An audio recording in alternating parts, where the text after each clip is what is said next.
ఆమె ఒక రూపాన్ని ధరించి ఎదురుగుండా నిలబడితే అది ఆమె యథార్థ స్వరూపం కాదు. ఆమె ఒక రూపాన్ని తీసుకుని అలా నిలబడింది. ఒక పెద్ద ముత్తైదువగా అమ్మా అని పిలవగానే పలకడానికి నిలబడింది. అటువంటి దుర్గమ్మ యొక్క 2 అక్షరాలు పలకడం అంత గొప్ప విశేషం. అయితే ఆపద పోవడానికే కాదు సుమా, దుర్గా సప్తశతి అని మార్కండేయ మహర్షి ఇచ్చారు.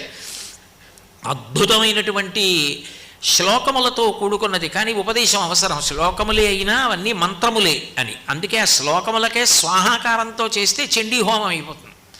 పారాయణ చేస్తే తీర్థం తీసుకుంటారు.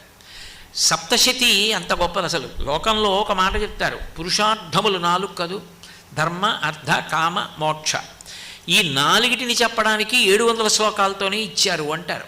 ధర్మం చెప్పవలసి వచ్చిందనుకోండి 700 శ్లోకాలతో మనుధర్మశాస్త్రం.